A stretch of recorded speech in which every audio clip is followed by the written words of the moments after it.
Imagina. Imagina. Cada libro es un viaje sin límites. Temporada de libros. Coleccionamos historias. Hoy en temporada de libros, Sonia Hernández, Los Pisimboni. Bueno, Los Pisimboni para mí es un libro muy especial. Además, ahora ya cumplen como 10 años y me encanta volver a Los Pisimboni porque fue el primer libro que yo publiqué con Acantilado. Bienvenidas, bienvenidos a Temporada de Libros.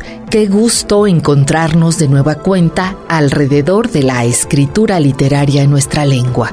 Yo soy Verónica López García y en compañía de Melissa Miranda y Jessica Venegas en la asistencia de producción y del ingeniero Raúl Peguero en postproducción, te invito a la conversación que tendré con la escritora española Sonia Hernández sobre su novela Los Pisimboni. Se trata de una historia publicada inicialmente en 2015 y que se ha reeditado en 2025 por el sello Acantilado. En ella, la autora recrea un mundo neblinoso y existencial en el que una familia extraña, los Pisimboni, construyen su mundo y pasan su vida en lo alto de una colina alejada del pueblo. Esta familia que parece fantasmal vive encerrada en un mundo irreal lleno de deseos inalcanzables. Ellos aseguran ser parte de un linaje tan distante en la geografía como en el tiempo. Unos y otros hablan de Sandófar, una especie de destino edénico en el que quizá puedan encontrar la paz que su agobiante vida en casa, cubierta de hiedra, parece negarles. Para los habitantes del pueblo, los Pisimboni son más una leyenda que seres de carne y hueso. Sobre ellos, los vecinos crean relatos contradictorios e inverosímiles, mientras esta familia espectral y kafkiana nos habla de nuestros miedos, de cómo entendemos los límites entre la realidad y la invención, del sentido de vivir en grupo y, sobre todo, de la libertad.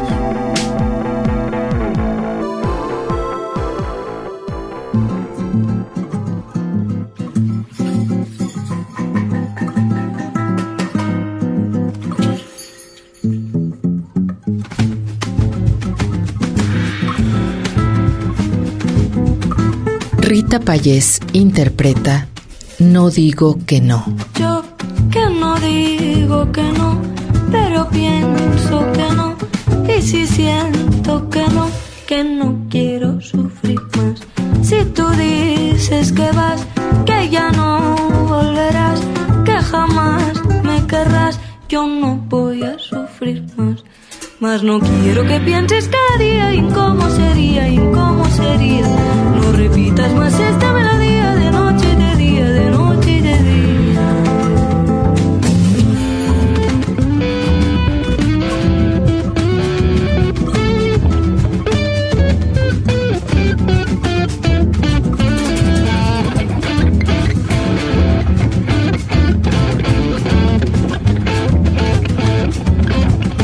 Y es que si tú supieras que si no estuvieras aquí, tal vez no, tal vez sí, yo sería más feliz. Tú podrías también mejorar hasta el 100, controlar tu vaivén, que sin mí vas a estar bien. Mas no quiero que pienses cada día en cómo sería, No repitas más esta melodía de noche y de día, de noche y de día. Y debía pensar que en mis cuentos creerás, cuentos que no olvidarás. Yo muré ya mi piel y sin ti voy a estar bien.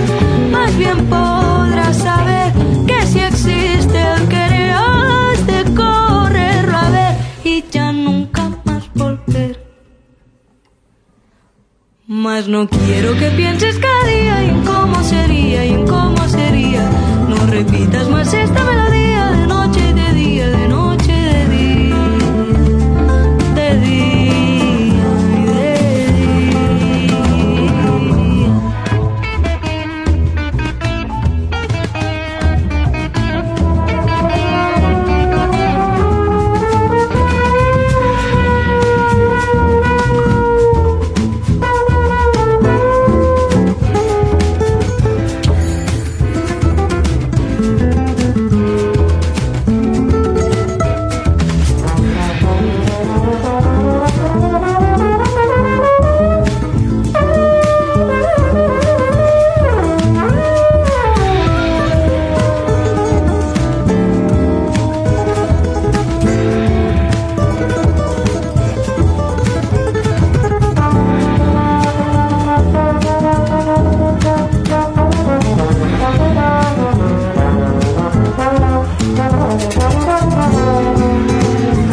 temporada de libros. Coleccionamos historias. La escritora, poeta, periodista y traductora española Sonia Hernández nació en la ciudad de Tarrasa, Cataluña, en el mes de enero de 1976. Ha hecho crítica literaria para medios como La Vanguardia, Quimera, Qué Leer o Crítica, entre otros. Además de su labor literaria, Hernández también es coordinadora de Cuadernos de Valenciana, revista de la Fundación Juan Ramón Masolive. En 2006, Sonia Hernández publica su primer libro de poemas.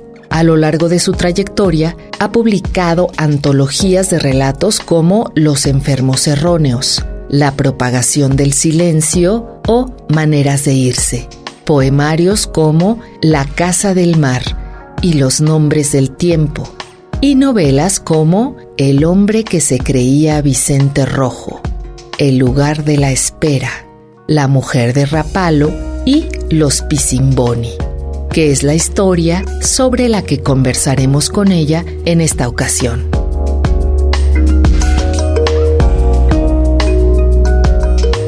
Con gusto le doy la bienvenida a Temporada de Libros a la escritora española Sonia Hernández. Bienvenida, ¿cómo estás? Muchas gracias, encantada de estar aquí charlando y de estar en Guadalajara, que me encanta y que es una experiencia estupenda. Me da gusto. Oye, Sonia, pues singular descubrimiento tu literatura para mí. No te había leído. Muchas gracias. Es la primera vez que me acerco a tu obra y pues ocurre a través de esta novela breve, pero muy intensa, sí, lo es, que se llama Los Pisimboni. Y que bueno, así el título, la verdad es que yo pensé en una cosa de fantasía, ¿no? Una cosa así de magia. Y mantuve eso no más que la primera página, ¿no? Porque esta descripción de esta montaña y una casa cubierta de hiedra. Ok, es un cuento europeo, una cosa así, pero luego se va fracturando, tac, y se va desdoblando como si fuese un pliego muy, muy largo y muy complejo. Así que me gustaría un poco que nos contaras sobre el origen, el germen de Los Pisimboni y empezar por ahí. Bueno, Los Pisimboni para mí es un libro muy, muy especial. Además, ahora ya cumplen como 10 años y me encanta volver a Los Pisimboni porque fue el primer libro que yo publiqué con Acantilado y no recuerdo exactamente muy bien el origen. Yo siempre, para mí era muy importante, tenía muy presente todo el tema de la identidad, de cómo nos relacionamos con los demás. Y claro, la familia es el primer núcleo social, ¿no?, con el que estamos obligados a relacionarnos, con tu padre, con tu madre, con tus hermanos. Y yo tengo una familia numerosa. No quiero decir que haya inspirado a los Pisimboni, porque los Pisimboni tampoco se sabe muchos y cuántos son. Y entonces en mi familia sí que hubo así como lecturas que decían, pero estos somos nosotros, no somos nosotros. No, yo creo que lo que me apetecía mucho era eso, sobre reflexionar sobre un núcleo que te obliga a relacionarte, a estar en el mundo, ¿no? Porque tú es como que tienes voz cuando alguien la escucha, ¿no? O como decía Becker, ¿no? La segunda persona justifica la voz, ¿no? Entonces a mí eso me interesaba de cómo se relacionaban entre ellos, ¿no?, ese núcleo de personas, y luego cómo se relaciona ese núcleo con el núcleo más amplio. Y esa distancia para mí era física, por eso vivían en lo alto de la colina y el resto de la sociedad o el mundo está abajo, en el pueblo, ¿no? Entonces yo creo que, como siempre, el origen fue pues esto, reflexionar sobre la identidad y la posición que ocupas en el mundo y cómo te relacionas con los demás, ¿no? Sí que recuerdo perfectamente el día que me vino como la primera frase a la mente, ¿no? Era otro apellido mucho más obvio, que no sé por qué yo quería que fuese como que tuviese un cierto regusto a Italia, ¿no? Y recuerdo la primera frase. Y luego el nombre de Los Pisimboni era porque un día, paseando por Génova, que para mí es un sitio importante en el que han pasado cosas importantes en mi vida, paseando por Génova iba con mi pareja y pasamos delante de una camisería que se llama Pisimbono. Y entonces mi pareja dijo, pues mira, si estás buscando el apellido, pues mira, pero como él es bueno, has vivido muchos años en Italia, y me dijo, pero claro, tienen que ser los Pisimboni, porque es en plural, no los Pisimbono. Y entonces me gustó como la musicalidad, y ahí la novela ya estaba escrita, entonces cambié el apellido, y la verdad es que como que fue lo que acabó de redondear la historia de los Pisimboni, ¿no? Temporada de libros. Literatura que llega A tus oídos. A tus oídos. Volvemos. Quédate conmigo, aquí, en Temporada de Libros.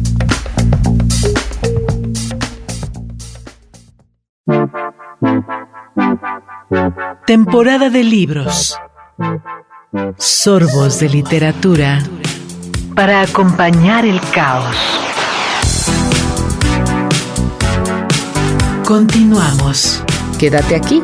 Estoy conversando con la escritora española Sonia Hernández.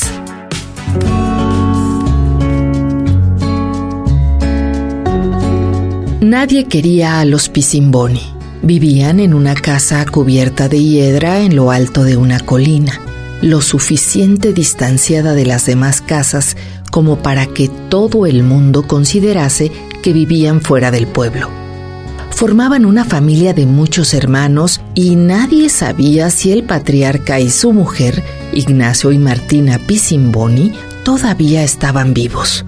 Nunca se les veía por el pueblo y sus habitantes ya se habían acostumbrado a no pensar en ellos.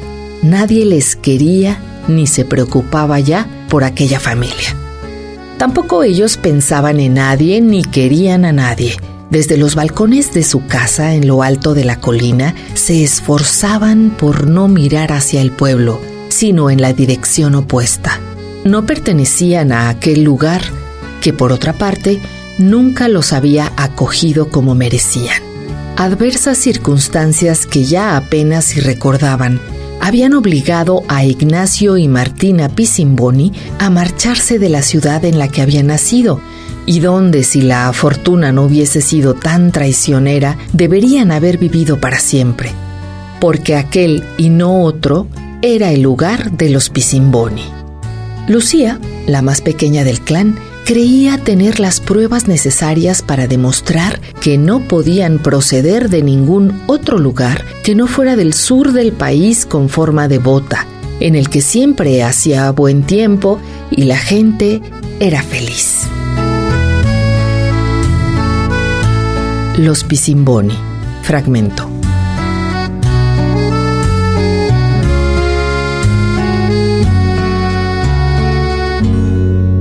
Pues una historia que apela, como dices, a la identidad, a la genealogía, y eliges, como digamos, es una búsqueda compartida, no solo para la literatura, sino en general la creación artística, la familia como ese gran caldo de cultivo en donde pasa todo, pero fundamentalmente lo más feo. Es decir, la familia en realidad históricamente está muy lejos de, digamos, de la caricatura, de este techito de dos aguas, papá, mamá, hijitos, ¿no? Y todos felices. Acá es un universo tan misterioso como oscuro. Es decir, no terminamos de saber, como dices, cuántos son. Sabemos que hay muchos. Son muchos los Pisimboni. Hablan de ellos quienes no pertenecen a ellos. Ellos mismos hablan de sí. Y sin embargo, muy pocos tienen nombre. Por ejemplo, hay esta duda de si están muertos, si están vivos. Y entonces uno tiene que seguir leyendo porque así siembras la duda. A lo mejor no estoy entendiendo, pero a ver qué va a pasar o quiénes son. Y en esa genealogía familiar están los otros.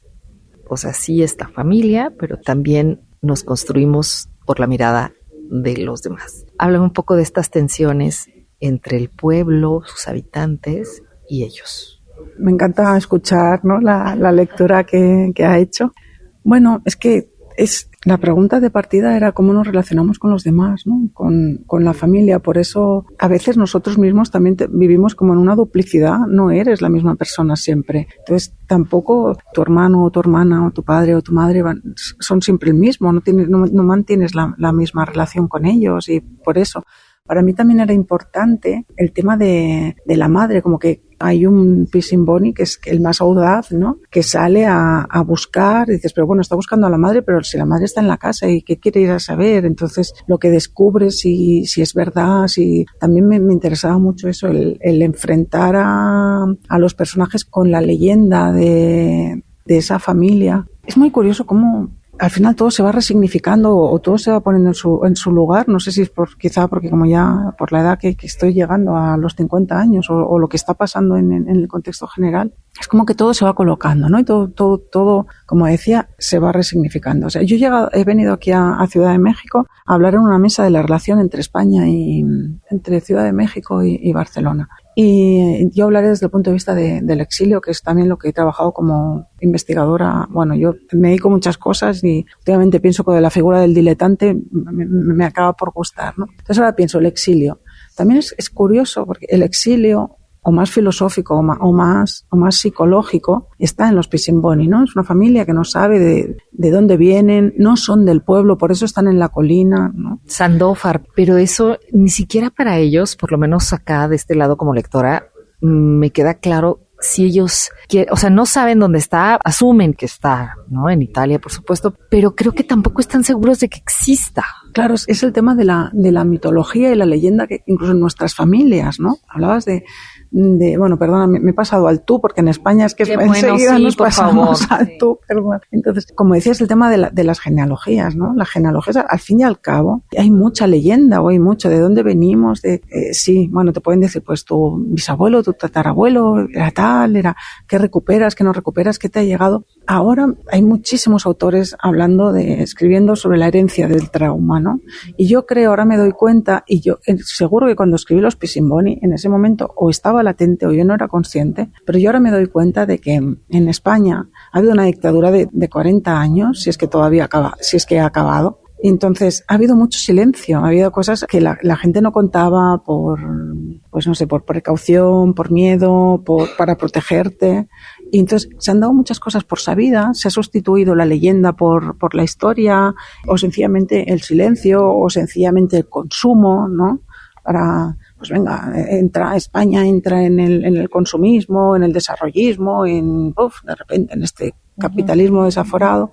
Entonces ahora me doy cuenta que ese silencio, ese no saber, por no llamarlo ignorancia, o ese desconocimiento que hay en los Piscimboni, pues a lo mejor es un poco el que yo mismo tengo ahora, de qué ha pasado en este país, ¿no? ¿Qué ha pasado en mi familia? ¿Por qué hay cosas de las que no se quieren hablar? ¿Por qué, no? La vergüenza de las víctimas, ¿no? El miedo.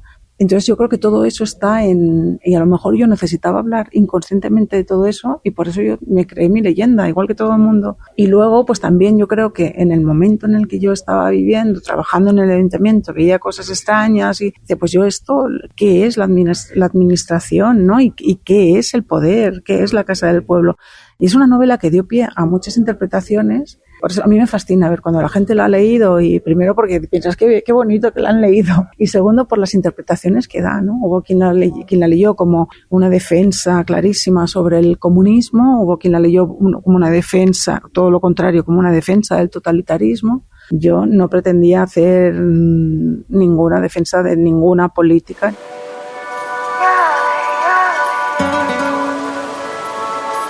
Malva Vela y Lynn Cortés interpretan Malva Marina. Deja la clave que abren los mares. Marina de ave, voló todos los mares.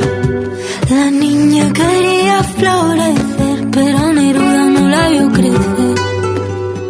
Malva Marina, tú eres del aire, criatura del arte. Ya ves que tú lo sabes.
mares en el mar. La llave es tu clave porque tú eres el clave. El clave que alumbra tu ser. Lo que quiera ver, para esto creer. Y ahora tú ya sabes.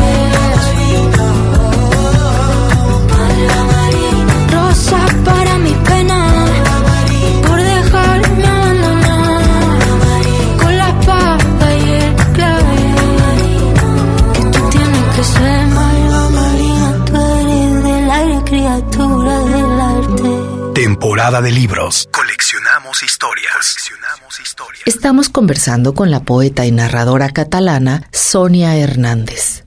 Ahora que hablas de este cisma histórico de la dictadura y el tránsito a la democracia de España, la palabra que ya mencionaste, ignorancia y leyes, las leyes, ¿no? El respeto. Esto una y otra vez aparece. Pensé mucho, evidentemente, en el proceso de Kafka, en estos laberintos sin sentido, estas montañas de documentos, de papel que no sirve para nada y que, sin embargo, es imposible escapar de ellos. Pero también en este asunto de la inoperancia de lo legal. Es decir, ¿qué es lo legal? Y entonces son ignorantes porque no conocen la ley, pero como si la ley nos hubiese demostrado su eficacia. Creo que nos debe muchas cosas. Bueno, es que no deja de ser curioso que las leyes, que es algo tan importante, que rigen nuestras vidas y tal y cual, los partidos políticos que ganan unas elecciones o que presuntamente ganan unas elecciones las pueden cambiar. Y dices, o sea, algo que es inamovible, A modo. ¿no? Luego sí que se puede cambiar, o cuando interesa, o cuando... Entonces, yo creo que al final es como las estructuras de poder, lo que es preguntarte qué es lo que estructura nuestras vidas, ¿no? ¿Cuáles son los imperativos y cuáles son... A lo mejor es eso, que hay cosas que desconocemos y que nos han silenciado y que a lo mejor me falta información, ¿no? Sí que hay un desconocimiento, claro. Los Pisimboni, ¿no? Están allí en la montaña y dicen, bueno, ¿y de qué viven? Pues claro, es que también dicen, ¿de qué viven? Es que estamos todos obligados a trabajar, al sistema, a producir, ¿para qué? Para consumir. Y dices, oye, pues a lo mejor en ese ciclo... Para generar economía, nos dicen. Exactamente, para generar economía. ¿Pero para qué hay que generar economía? Pues para consumir, para que la rueda siga girando. Y claro, llega un momento en el que piensas, bueno, ¿y a dónde nos ha llevado que la rueda haya girado tanto, no? A este consumismo tan salvaje, al colapso ecológico, a que también estamos todos bastante perdidos, ¿no? Parece que las estructuras que nos han... que tampoco quiero pecar como de simplista, de que el sistema, pero bueno, sí, va un poco por ahí, que hemos hecho, ¿no? Y que bueno, que sí, que todos tenemos una responsabilidad. Tenemos un margen de maniobra limitado, pero sí que había como un cuestionamiento de, a lo mejor es muy naif o por eso necesitaba esa cosa fantasiosa o absurda de Kafka, porque Kafka también, hay gente que lo reivindica como un escritor como de mucho humor o esta cosa simple o esta cosa naif, ¿no? Sí, pues quizá había una mirada como naif de unos que están en una montaña que no se sabe muy bien quiénes son, qué pasa. También hace falta saberlo, no hace falta. Ellos, pues sí, su madre cuando eran pequeñitos les decía, no, es que nosotros no venimos de aquí, vinimos de una... Entonces, que es el exilio también de, pues el primigenio, ¿no? A todos nos expulsaron del paraíso, ¿no? Si nos vamos o a todos nos van a expulsar de nuestra vida, ¿no? Y el sinsentido también de vivir en esa nostalgia de lo que incluso no se conoce. O sea, siente nostalgia los Pisimboni de una vida que no fue la suya, casi que ni la de sus padres, porque sus padres también están allí, pues, o estuvieron, ¿no? Porque está desdibujado si viven, si mueren. Y entonces es esa leyenda genealógica que entre los secretos familiares y entre esta misión de vida que está muy inoculada en la familia, ¿no? Decir, es que ese paraíso perdido es el único. Es la única forma de vida y el único sitio en donde es posible la felicidad, ¿no? Pero tampoco saben cómo salir de ahí. Y encuentro una gran tensión, tanto en el ámbito de esta crítica respecto a lo que es la casa del pueblo, las leyes, la ignorancia, y la casa de los Pisimboni como tal, como entre el adentro y el afuera. ¿no? Las mujeres no salen o apenas lo hacen. Yago sí, se dice que son cazadores, pero no es muy claro en el relato que realmente cacen. Más bien están buscando el poder. Es como están a la caza de este lugar de gobierno y lo que significa, ¿no? Entonces, háblanos un poco de estas tensiones entre el adentro, el afuera, de los personajes. Yo con el tiempo he sido consciente de que en mi literatura es muy literatura del encierro, ¿no? Siempre hay como personajes que están dentro de espacios, como pues esto, aquí en la casa, en otros cuentos o en otras novelas, pues también, ¿no? El tema del encierro es importante. Y sí, yo creo que la tensión es esa, como la tensión es exactamente como muy bien has dicho, entre el dentro y el afuera, ¿no? O sea, tengo que salir de mi familia, de mi núcleo protector al mundo, a relacionarme con los demás, a aceptar pues estructuras de poder, pues que es el pueblo, que hay alguien que manda, que hay unos funcionarios, que hay unos soldados vigilando, unas personas ahí, sí, unas personas armadas y en cambio ellos tampoco entienden nada y yo creo que en el fondo es la tensión de la incomprensión, de que podemos sentir todos, de que no entender lo que está pasando fuera. Yo creo que en el fondo es eso, que a mí me acaba como desbordando el mundo y es una manera de explorar el desconocimiento y de explorar la insatisfacción, ¿no? Porque hablas, y supongo que cuando escribí la novela esta hace 10 años, pues ya pasaba. Mucha gente está muy insatisfecha. Y entonces, ¿cómo explorar esa insatisfacción? ¿No? Es porque no tengo el trabajo que merezco, no tengo el reconocimiento que merezco. Los derechos básicos. Exacto, no tengo mis derechos básicos, no tengo... Pero una cosa es lo real, de que hay gente que realmente no tiene sus derechos, no tiene una dignidad... Que eso también es importante, ¿no? Distinguir cuándo es verdad y cuándo es que nos están manipulando para que creamos que seremos más felices si consumimos más, que seremos más felices si vamos más a la montaña, que seremos más felices si tenemos un perro más feliz. O volviendo a la dictadura. Exactamente. Que ahora, por loco que suene, no. Es una posibilidad sí. Y lo dicen tan campantes. Sí, totalmente, claro. Pero entonces yo creo que es eso, que partimos de una insatisfacción, que bueno, ya no sé si es freudiano, y de una vulnerabilidad inevitable, y es que somos seres mortales y muy, muy vulnerables, ¿no? Entonces, a partir de ese momento, ¿cómo engañamos esa insatisfacción o esa realidad? Entonces, pues eso, o consumiendo, entonces yo creo que es un llamamiento a decir, vamos a buscar algo más genuino, vamos a buscar un acercamiento a saber qué es eso, ¿no? De cuál es ese paraíso del que nos expulsaron, ya que vamos a poder volver, no vamos a poder volver, ¿por qué mis padres eran felices? Pues si eran felices, ¿por qué volvieron? ¿Qué les hizo volver, no? Entonces, y ahora eso, me doy cuenta de que lo vinculo pues con toda esta literatura de la herencia del trauma, del exilio, y yo creo que en el fondo es una exploración de, si yo hasta ahora decía que de la identidad, pues quizá una exploración de la insatisfacción, ¿no? Temporada de libros. Lecturas bajo la lluvia. Volvemos. Vamos a un corte y regresamos a la charla con la narradora y poeta española Sonia Hernández.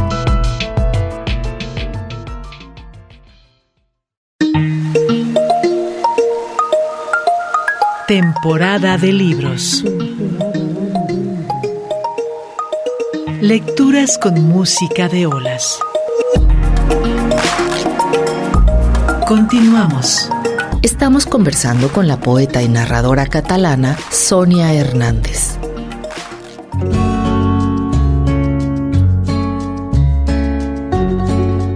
Igual que Lucía, al principio Samuel había intentado recurrir a la biblioteca de su padre, pero le incomodaba compartir el espacio con su hermana y la posibilidad de que la lectura acabase ejerciendo sobre él los mismos efectos que había tenido en ella.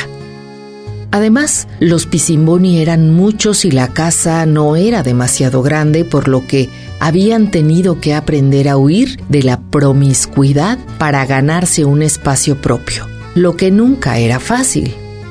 La biblioteca ya se había convertido en el territorio de Lucía, Por su parte, Samuel encontró un cuartucho que extrañamente parecía no tener ningún uso asignado. Allí llevó numerosos cuadernos y papeles sueltos con esquemas, gráficos y comparativas. Sabía que así trabajaban los científicos. Los Pisimboni nunca fueron unos ignorantes y siempre supieron que de pronto aparecen incógnitas para las que cuesta encontrar una explicación y con las que es mejor no obcecarse, sino que hay que seguir adelante con la confianza de que más tarde se tendrán los recursos necesarios para resolverlas. Los Pisimboni. Fragmento.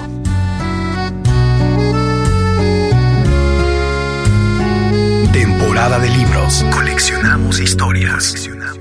Tampoco nos queda resignarnos, es decir, hay que, no tenemos claro, no está claro para los Pisimboni cómo regresar, o dónde está ese paraíso, o qué tienen que hacer para conseguirlo.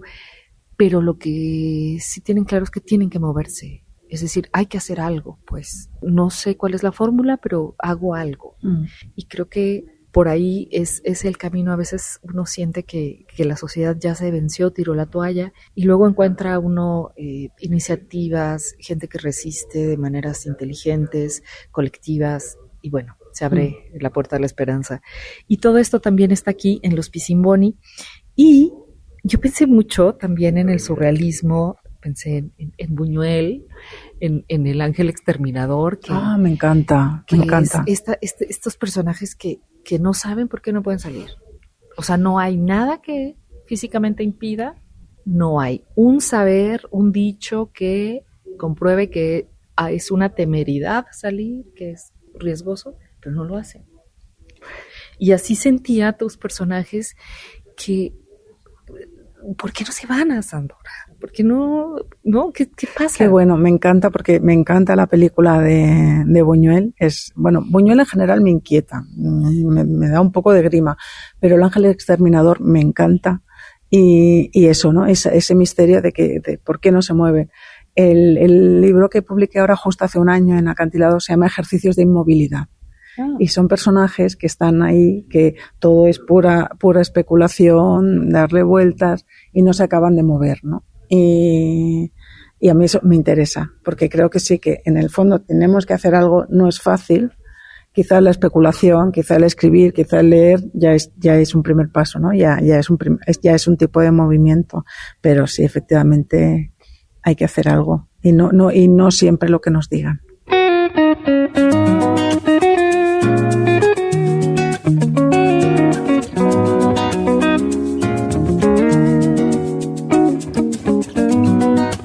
Raule y Chambao interpretan Camarada Errante. Y 1.000.000 de vueltas la vía le he dado, sin tener claro dónde fui, dónde he estado. Gastaba tantas horas muertas, nunca estuve encerrado. Tengo más calle que el vaquillao y muchos tiros dados. Hasta que llegaste tú, como una bala de cañón, dándole gloria a todos mis días, contigo comiendo amor. Alguien más listo que yo, pego yo un salto al vacío, tan ciego me fío, callé en algodón. Todo mi mundo se paró, y todo lo que quiero es estar contigo. Todo lo que venga después, pa' mí no vale pa' nada. Si todo lo que quiero es estar contigo. Todo lo que venga después no habrá quien lo supere. Como tú eres, como tú eres, como tú eres, como tú eres.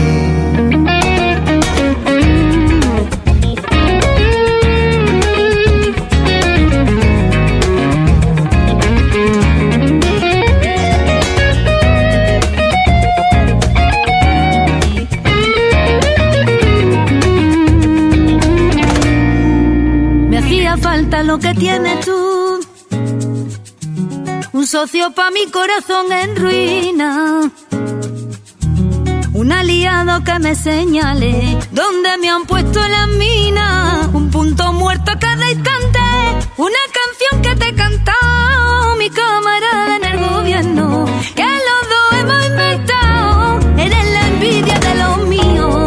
nunca sabrá lo que es el frío, porque tú eres el coraje que yo nunca había tenido.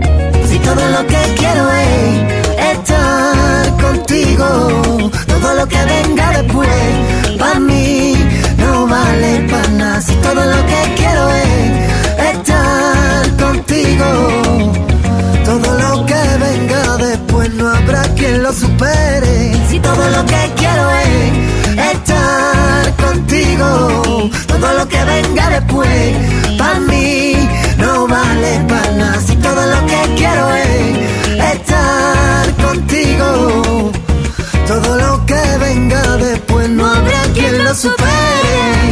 Como tú eres, como tú eres, como tú eres, como tú eres, como tú eres, como tú eres, como tú eres.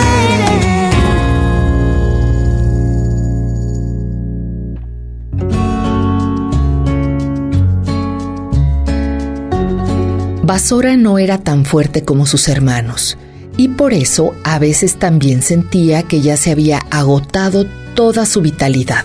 A fuerza de no hacer nada, de perpetuar el inmovilismo de la casa, pensaba que juntos habían llegado al final de algo. La vida se había quedado en Sandófar, así que allí encerrados nunca podría pasar nada. Estaban enterrados en la casa cubierta de hiedra. Tal vez incluso fuese probable que jamás llegase el extraño que tenía que salvarla. De la misma manera que existía una estación en la que la lluvia no dejaba de caer durante varios días y que obligaba a toda la familia a renunciar a sus horas en el porche. En ella se producía de vez en cuando una alteración similar del ánimo y se instalaba en el aburrimiento. En esas ocasiones tenía que hacer grandes esfuerzos para que los demás no percibieran su aflicción.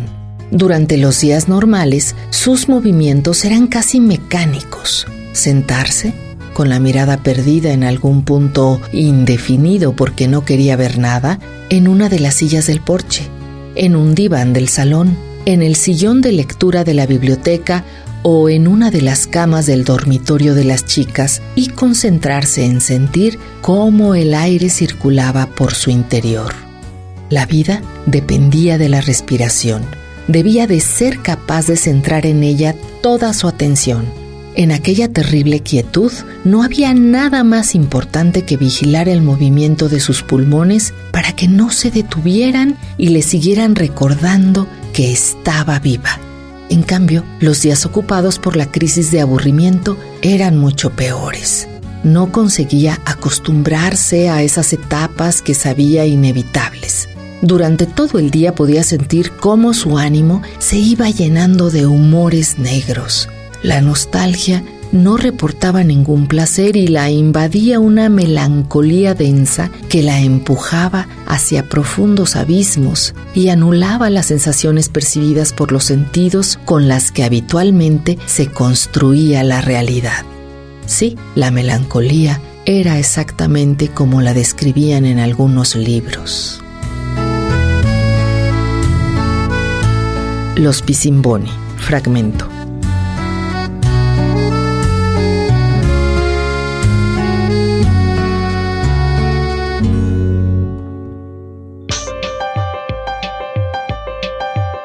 Temporada de libros.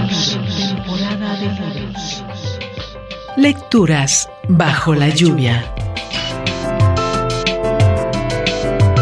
Volvemos. Quédate aquí. Estoy conversando con la escritora española Sonia Hernández.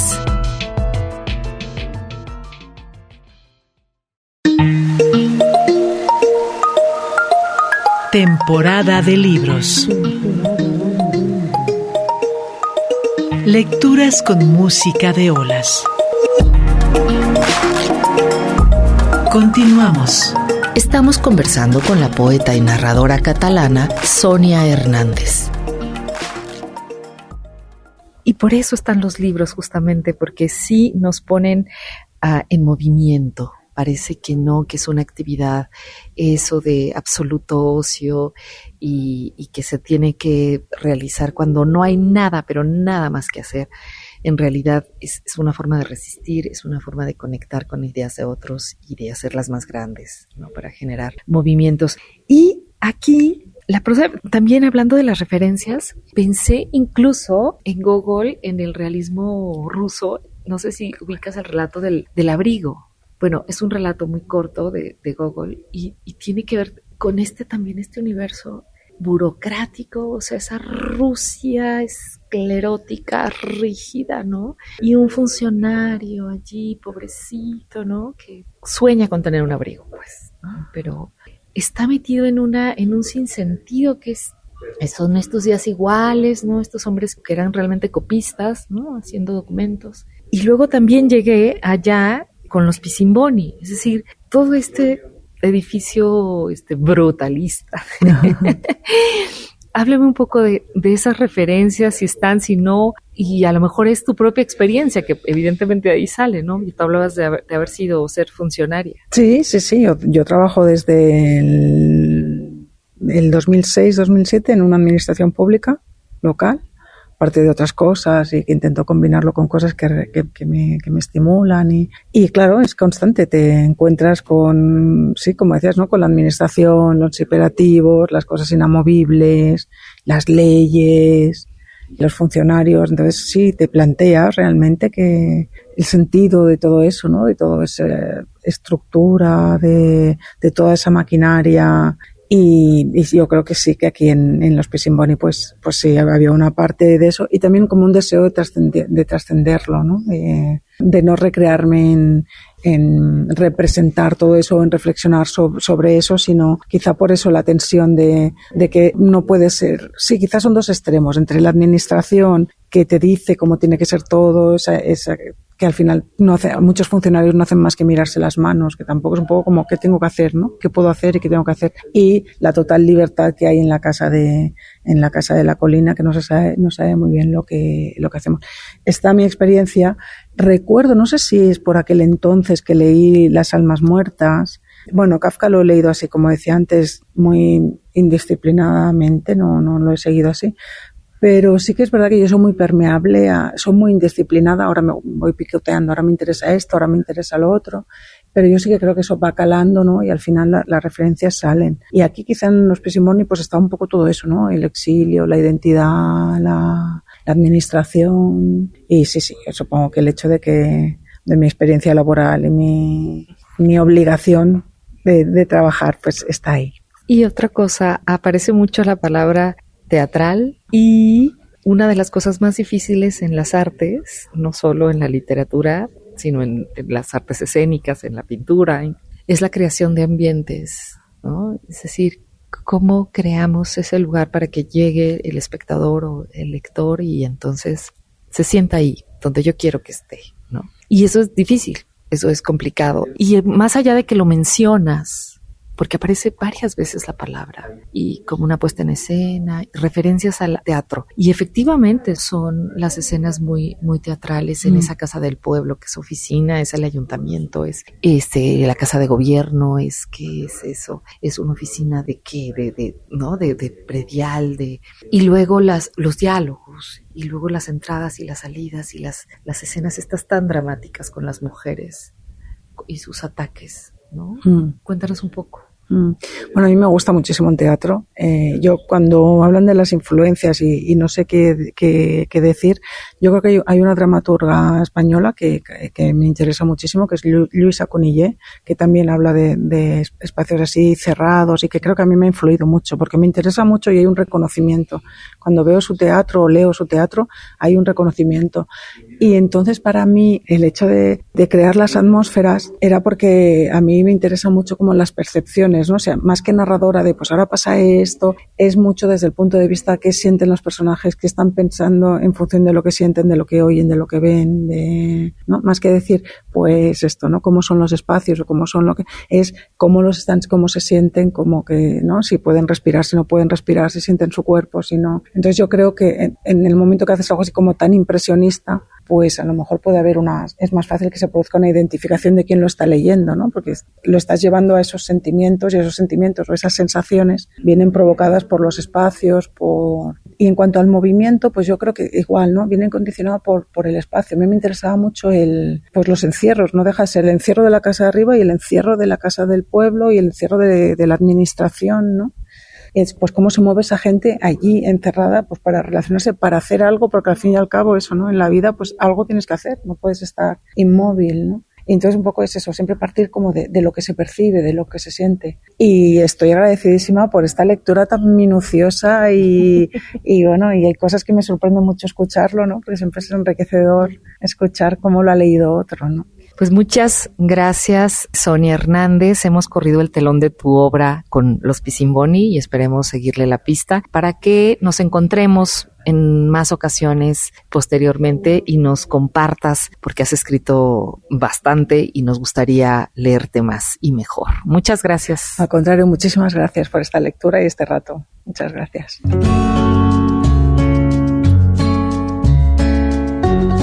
Avanzando en el camino, había alcanzado un punto desde el que podía vislumbrar el pórtico de entrada de la casa del pueblo. La puerta estaba abierta. Ya casi había llegado. En pocos segundos habría logrado su objetivo si no se hubiera demorado observando una cuadrilla de jóvenes que encontró sentados en un parterre cercano al pórtico. Parecían inquietos. Era obvio que llevaban bastante tiempo esperando un acontecimiento importante. Formaban un grupo de 5 o 6 chicos y alguna chica de los que le costó deducir la edad. Eran más jóvenes que él, de eso no le cupo la menor duda.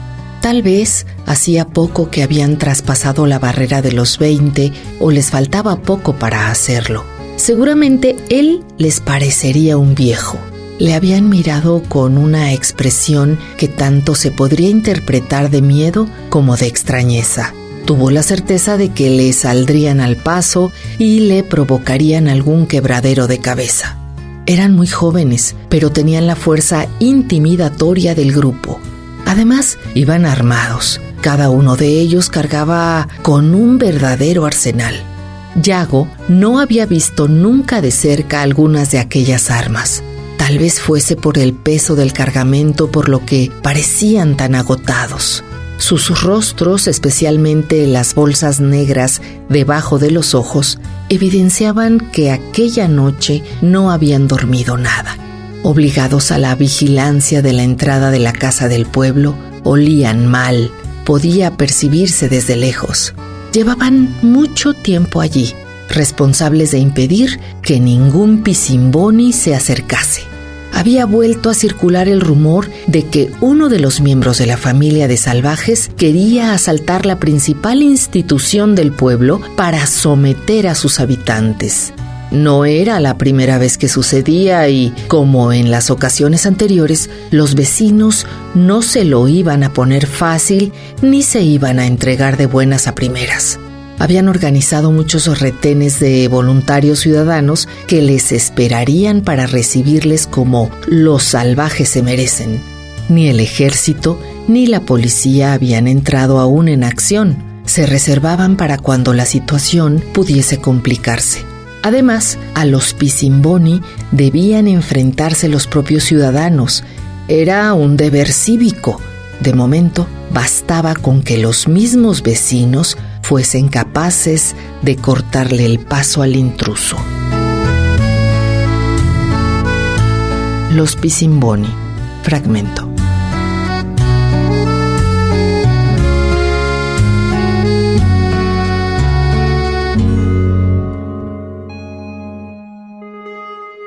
Llegamos al final de nuestro encuentro sonoro. Deseo que hayas disfrutado de esta temporada de libros y de nuestra invitada, la escritora española Sonia Hernández, con quien platicamos sobre su novela Los Pisimboni.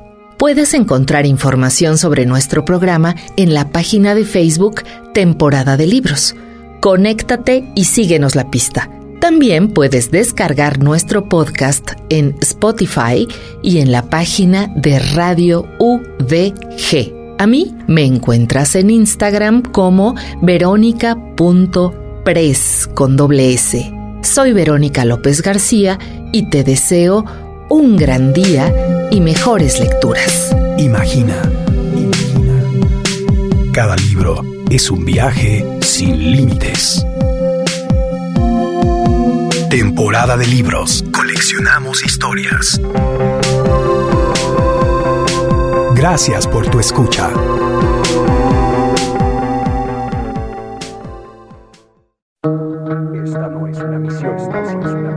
Esta no es una misión imposible. Atención, concentración. Esta no es una misión imposible. Si te quedaste sin escuchar alguno de tus programas preferidos, no te preocupes. En www.radio.udg.mx tienes acceso al podcast en todo momento. Ya lo sabes, en todo momento. Este mensaje se autodestruirá.